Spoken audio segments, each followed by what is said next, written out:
everyone, this is Vikas many and I welcome you all on this channel ONS Study Circle। आज की इस video में हम देखेंगे कैपिटल बजटिंग फाइनेंशियल मैनेजमेंट। ये इस वीडियो का फर्स्ट पार्ट है। इसमें हम देखेंगे इसका मीनिंग क्या है, इसकी नीड क्या है, कितने टाइप के डिसीजन होते हैं और कैसे प्लानिंग करते हैं आप कैपिटल बजटिंग में। So let's start it. देखिए, सबसे पहले कोई भी बिजनेसमैन जो होता है वो ज़्यादा से ज़्यादा प्रॉफिट अर्न करना चाहता है जिससे वेल्थ मैक्सिमाइजेशन हो सके और उसकी बिजनेस की रेपुटेशन बढ़े। तो बिजनेस में प्रॉफिट बढ़ाने के दो तरीके हैं, या तो वो सेल बढ़ाए, सेलिंग प्राइस बढ़ाए, बट वो ऐसा नहीं कर सकता क्योंकि कंपटीशन बहुत है। तो दूसरा केस ये है कि जो पैसे वो बिजनेस में लगा रहे हैं उसमें सेविंग करे, बिकॉज हर बिजनेसमैन को पता है कि सेविंग भी एक तरह की इनकम होती है। तो इस सेविंग की प्लानिंग में अगर आप बिजनेसमैन की हेल्प करते हैं, आपकी वजह से बिजनेसमैन की सेविंग ज़्यादा होती है, तो डेफिनेटली उसका बेनिफिट आपको भी मिलेगा, क्योंकि बिजनेस की जब वैल्यू बढ़ेगी आपकी वजह से तो डेफिनेटली कंपनी में आपकी भी वैल्यू बढ़ेगी। तो ये एक इंपॉर्टेंस है कि कैपिटल बजटिंग में आपको क्यों परफेक्शन होना चाहिए। ये क्या है इसको हम समझते हैं एक एग्जांपल से। अब देखिए, जैसे ये फादर और ये सन है। फादर अपने सन को कहता है कि मैं सोच रहा हूँ कि हमें घर खरीद ले। तो सन के माइंड में सबसे पहले क्वेश्चन आएगा, कैसे खरीदोगे। तो उसके बाद जो फादर है वो अपने सन को बोलेगा, बिकॉज अब मेरे पास इतनी कैपेबिलिटी और फाइनेंसिस हैं कि मैं 50 लाख रुपीस अरेंज कर सकता हूँ।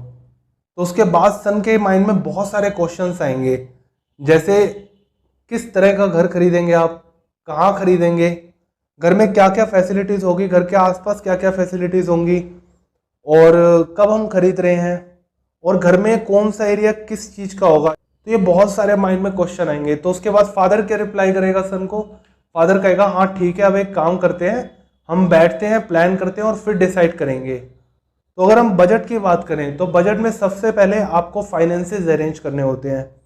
जब फाइनेंसेस अरेंज हो जाते हैं तो किधर पैसा लगाना है, कौन सी मशीनरी पर, कब कैसे करना है इन्वेस्टमेंट, तो वो सब आपको प्लान और डिसाइड करना होता है। तो इसमें दो स्टेज होती है, एक तो फाइनेंस को अरेंज करना और फिर उसके बेस्ट यूटिलाइजेशन पर फोकस करना। अब देखिए, एक सिचुएशन लेते हैं, जैसे ये लेबर है। आपने एक लेबर को बुलाया कि आप चाहते हैं कि वो आपका घर बनाए। आपने पूछा कि मुझे थोड़ा घर में कुछ रिनोवेशन करवानी है, कोई काम करवाना है, आप बताओ कितना चार्जेस लोगे। इसने बोला 50,000। तो आप सोचेंगे कि ठीक है, इससे मेरा टाइम भी बचेगा, एफर्ट भी बचेगा और काम तो मुझे करवाना ही है। तो बजट में एक फीचर और हमें पता चलता है कि हम पेमेंट कर रहे हैं आज और इसका बेनिफिट मिलेगा मुझे तब जब ये काम पूरा हो जाएगा। दैट मीन्स फ्यूचर के बेनिफिट के लिए हम करंट में जो खर्चा करते हैं प्लानिंग के साथ, उसे ही हम बजट कहते हैं।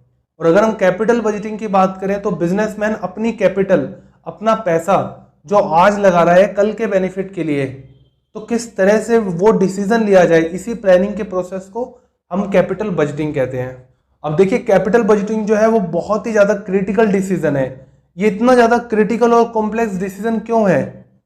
सबसे पहले इसमें पॉइंट आता है कि ये इसमें बहुत बड़ी इन्वेस्टमेंट होती है। जैसे देखिए, घर खरीदना बहुत छोटी इन्वेस्टमेंट नहीं होती, एक बहुत बड़ा अमाउंट आपको पे करना होता है। और अगर हम बात करें बिजनेस के पर्सपेक्टिव में, तो अगर कोई प्लांट खरीदा जा रहा है या फिर कोई मशीनरी खरीदी जा रही है तो वो बहुत बड़ी इन्वेस्टमेंट होती है, उसको आप डेली बेसिस पे चेंज नहीं कर सकते। तो इसलिए आपको डिसीजन लेना होता है, क्योंकि इसमें बहुत हैवी मनी इन्वॉल्व होती है। दूसरा पॉइंट इसमें ये होता है कि इसमें एक बार डिसीजन लेने पर आपको उसी डिसीजन पर फिक्स रहना होता है।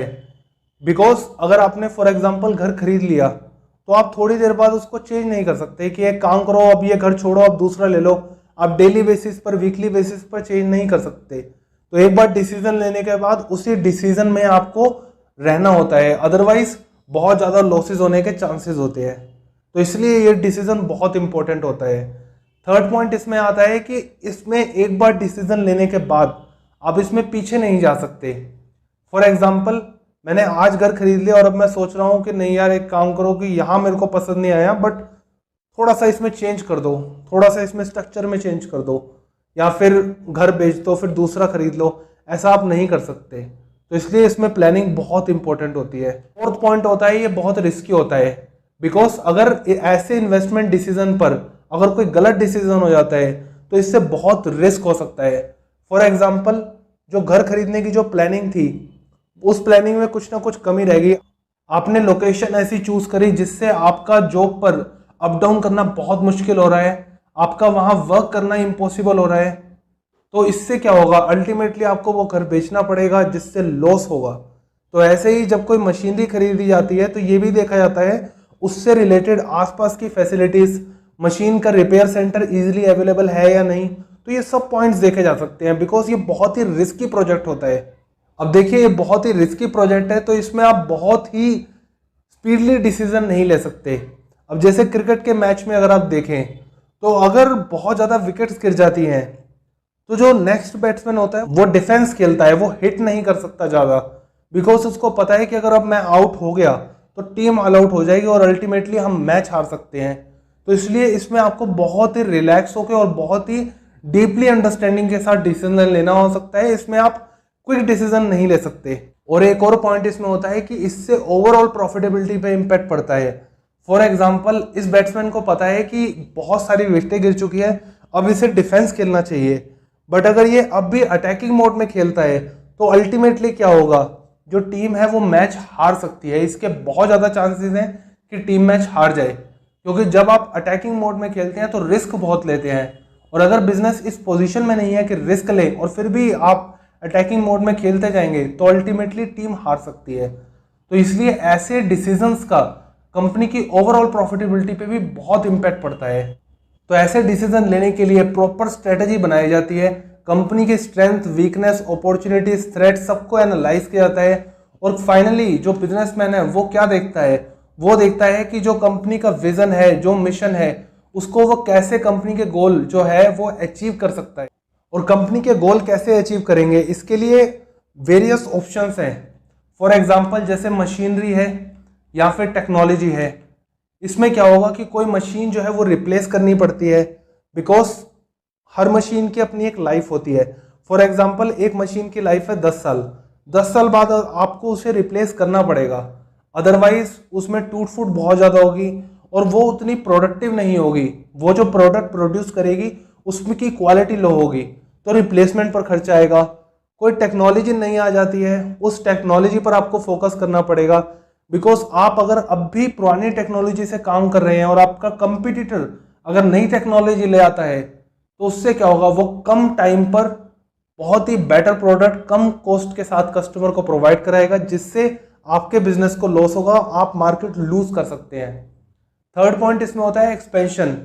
फॉर एग्जांपल आप सोच रहे हैं आपका प्रॉफिट अच्छा हो रहा है बिजनेस में, आप नया प्लांट लगाना चाहते हैं, आप दिल्ली में बिजनेस कर रहे हैं, आप सोच रहे हैं एक यूनिट में गुजरात में भी लगा दूं, तो इसके लिए एक्सपेंशन के लिए भी आपको बजटिंग करनी होती है कि कहाँ किस तरह से हम पैसा लगाएंगे, कितना बेनिफिट मिलेगा वहां पैसा लगाने पर। और दूसरा इसमें क्या होता है कि आप एक बिजनेसमैन है, आपका बहुत अच्छा प्रॉफिट हो रहा है, आप या तो नए प्रोडक्ट्स बनाने शुरू कर देंगे।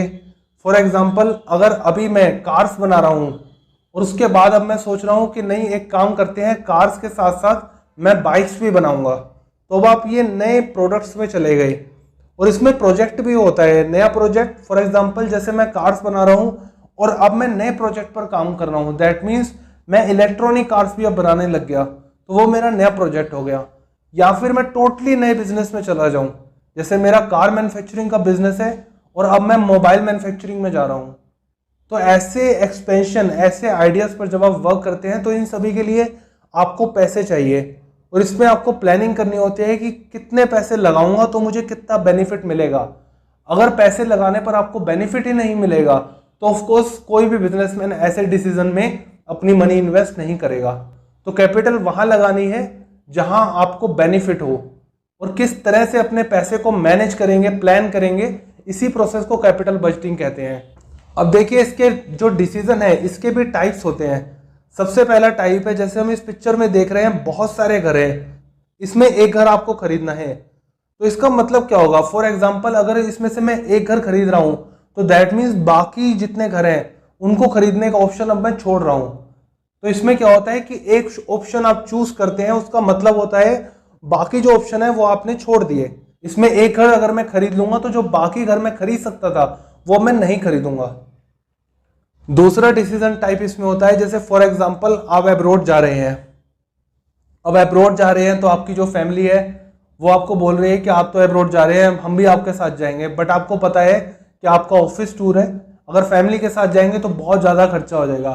तो आप अपनी फैमिली को बोलेंगे आप एक काम करें, आप थोड़ी देर मूवी देखें, ये मेरी तरफ से मूवी के टिकट्स हैं, और आते हुए मैं आपके लिए बहुत सारे गिफ्ट्स लेके आऊँगा। तो इस डिसीजन टाइप में क्या हुआ, जो हम घर खरीदने के ऑप्शन को देख रहे थे उसमें तो एक डिसीजन लेने पर दूसरा डिसीजन छोड़ना पड़ रहा था, बट इसमें क्या हुआ, इसमें मैंने एक ऑप्शन चूज किया।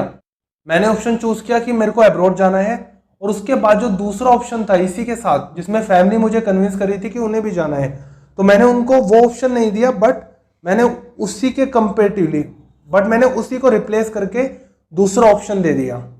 तो दैट मीन्स यहाँ किसी को मना नहीं किया था, बट उसकी रिप्लेसमेंट कर दी जाती है। थर्ड डिसीजन टाइप क्या होता है, इसमें क्या होता है, जैसे फॉर एग्जांपल अगर मैं अब्रॉड जा रहा हूँ तो डेफिनेटली मुझे ट्रैवलिंग बैग्स की जरूरत पड़ेगी। तो दैट मीन्स एक डिसीजन के साथ कुछ डिसीजन जो है वो कॉम्प्लीमेंट्री होते हैं। मुझे ट्रैवलिंग करनी है, अब्रॉड जाना है, तो मुझे ट्रैवलिंग बैग, ट्रैवलिंग एसेसरीज मुझे लेनी पड़ेगी। तो ये डिसीजन अपने आप जो है वो कॉम्प्लीमेंट्री हो गया। तो दैट मीन्स डिसीजन जो है वो तीन तरह के होते हैं, एक डिसीजन लो तो दूसरा छोड़ना पड़ेगा, दोनों ही ऑप्शन में ले लो कि आप, मैंने बोला कि एक डिसीजन मैं ले रहा हूं और आप ऑप्शन चूज कर लो, और तीसरा ये होता है कि एक डिसीजन के साथ दूसरा डिसीजन जो है वो कॉम्प्लीमेंट्री बाय डिफॉल्ट अटैच होके आता है।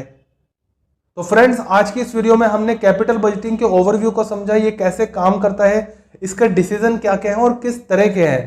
तो आई होप आपको हमारा एफर्ट्स पसंद आया होगा। Thanks for watching this video. अगर आपको हमारा एफर्ट्स पसंद आए तो इस वीडियो को लाइक और शेयर जरूर करें, और इसी तरह की वीडियोस के लिए इस चैनल को सब्सक्राइब करें। Thanks for watching.